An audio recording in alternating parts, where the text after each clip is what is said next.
Which Christianity is true? The Christianity that reads their Bible.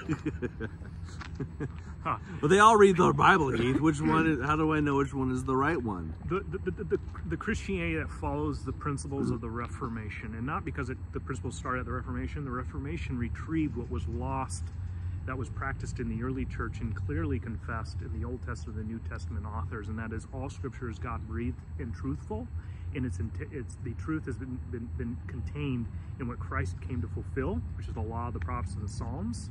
And then by virtue of fulfilling it, that means that all the authors that he commissioned are also inspired, and that's plainly attested in their self-evident witness in their own writings, and that is that they're theologically consistent with the Old Testament, they're prophetically consistent, they're historically consistent, they have originality that is unlike any other originality that could come from just mere humans trying to reason about God and being consistent with the Old Testament. Anyway, so Jesus stands at the center. Now, why do I say that? Well, because what happens with other religions, they, which I'm gonna put them as a species of the Christian faith, because that's how we treat it. Is that three branches of Christianity? You have the Eastern Orthodox, you have the Roman Catholics, and you have the Protestants. But the problem is with the Eastern Orthodox, but focusing in on the Roman Catholics, is that they hold to other books as authoritative, such as the apocryphal writings. Mm-hmm. But again, Jesus didn't point to the apocryphal writings. Jesus pointed to the Old Testament as his fulfillment and the New Testament as a fulfillment or he fulfilled the Old Testament, and then he's now the authors of the New Testament. So what happens though, when you start to detract from the Bible, you begin to bring in new ideas that begin to reinterpret Scripture, mm-hmm. which Catholicism does that, but not to a great extent that you would see in groups like a bunch of like liberal theology at present, where they don't just bring in the apocryphal writings, which are a helpful Jewish tradition and writing that has even been affirmed by all of those Jewish of old and of current and of Protestants, that they can be helpful, but they're not inspired.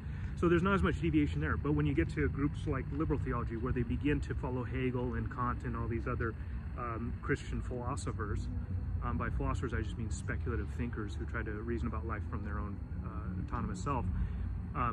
When you get to those thinkers, they begin to shift the truth.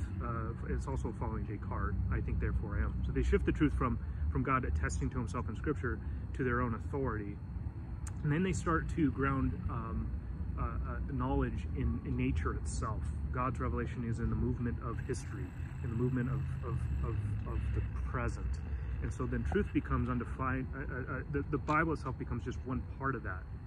And so with that, they basically just shifted the truth to themselves, and it breeds out into various denominations that are all... It seems like you get a lot of the same issues from basically variations of either the Sadducees or the Pharisees, right? They're bringing various external traditions or glossing over parts of the biblical faith in order to justify their own beliefs, right? So where the Pharisees were focused on, here's this external tradition that I'm going to start to use to reinterpret the Bible, and the Sadducees were basically removing parts of the Bible to fit their needs. Yeah, so all these, you can identify that with all of them. There's a reason why they shift the truth outside of the text itself, and that's just basically how we are in Adam.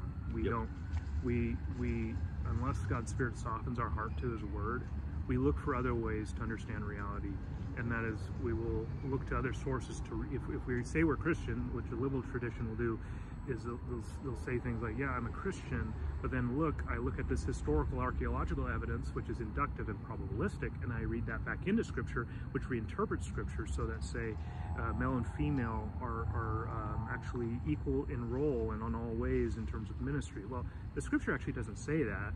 But where'd you find that? Oh, well, I was reading from this just probabilistic account that women weren't educated during the time of the apostles, and therefore Paul was probably meaning that, okay, we can have women ordained into ministry. That's just and then this happens, of course, out of the feminist movement of the 20th century, go figure. But that's just a small little example of one deviation where liberalism took off in Christianity, and from there it just began to bleed and bleed more and more and more.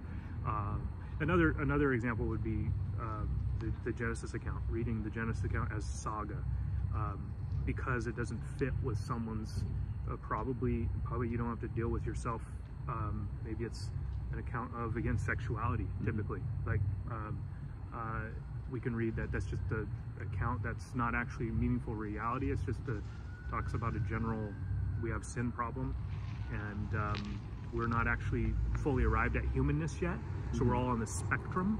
We're all kind of growing up from apes into what we are today, and we've become something else, and therefore we can affirm all grades of life and all opinions of the self, and whether you're male or female or in between or whatever, it's all affirmed. But no, that's not what the Bible teaches. The Bible teaches that God creates in his image, male and female, who set us over the earth to rule it, and all these beautiful truths are washed away to affirm some particular sin. Right. So, in essence, to say which Christianity is right, it's the one that affirms the Bible and Yes. says that the Bible can interpret itself. Yes. Yeah. So there's a lot of views that come out from just deviating from the plain reading of Scripture. And actually, to the point, the principles of the Reformation, sola scriptura, also meant that Scripture is inspired, Scripture is perspicuous, that is clear, that we don't need another text to interpret the biblical text. That's very important, because on that position, on that perspicuity of Scripture, is actually where all of the crazy Christian, so-called Christianity flows from. Right. Yep, Yeah. 100%. Yeah, anything from Islam to Mormonism to liberal All of ideology. it. Yeah, Mormonism, Islam, Jehovah's Witnesses, all the occults we've gone over and talked about. 100%. Same thing. Cool. All right, guys. Peace. Subscribe Peace. for more Peace be with and you. stuff.